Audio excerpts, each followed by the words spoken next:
NA 249 Karachi के ज़िमनी election में शिकस्त नून लीग से हजम नहीं हो रही। PTI नवश्ताए दीवार पढ़ ले।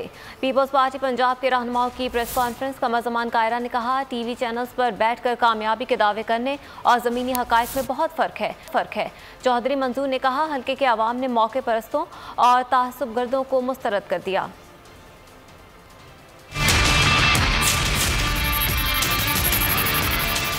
PTI के अंदरूनी क्रैक्स खुल के सामने आ गए तो मुस्लिम लीग भी खुल के सामने आ गई कि हम इस हुकूमत को ख़त्म नहीं करना चाहते, कि हम चाहते हैं ये 5 साल चले। ये भी कहा गया कि जी कि पहले कोई 180 पोलिंग स्टेशनों पे तो हम जीत रहे थे, हालांकि ये खिलाफ हकीकत बात है। पहले 40 पोलिंग स्टेशन तक ये था कि उनको लीड थी चंद 100 वोटों। वो बड़ा वाज़े इलेक्शन था, उसमें कोई ऐसा ना डिले की बात है, ना उसमें सूबाई हुकूमत की तरफ से कोई मुदाखलत हुई है।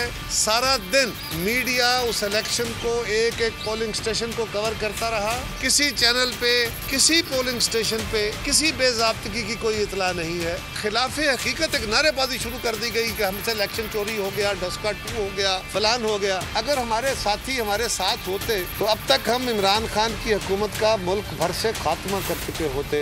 अपने अमाल पे गौर नहीं करना और दूसरों पे इल्ज़ाम तराशी के नतीजे में या ऊंची आवाज़ में बोल बोल के या अपनी शिकस्त को, अपनी खिफ़त को मिटाने की कोशिश करना, ये मुनासिब रवैया नहीं है।